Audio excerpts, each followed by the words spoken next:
Esto es Reporte Morelos, en quien resulte responsable. Nadie quiere recordar que desgraciadamente muchos morelenses hemos vivido y muchos morelenses conocemos o tenemos algún familiar que ha sufrido de este delito. Y pues mi postura ahorita en la instalación de la Comisión de Seguridad pues fue muy puntual.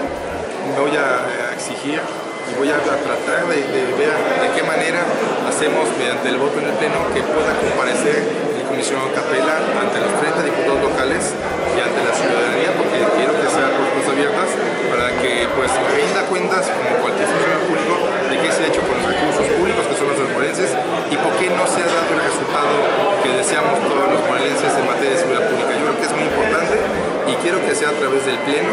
¿Por qué? Porque somos 30 diputados, no nada más sobre la Comisión de Seguridad Pública, porque los 30 representamos distintas fuerzas políticas, distintos intereses y distintos sectores de la población.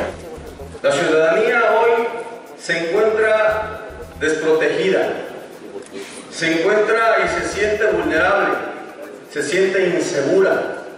Por eso, compañeros y compañeras diputadas, es importante que nosotros pidamos la comparecencia, que venga aquí el licenciado Capela, el titular de la Comisión de Seguridad Pública, para que nos informe de qué forma, en qué rubros, de qué manera ha sido destinado el recurso del 5% que se le ha destinado a los municipios.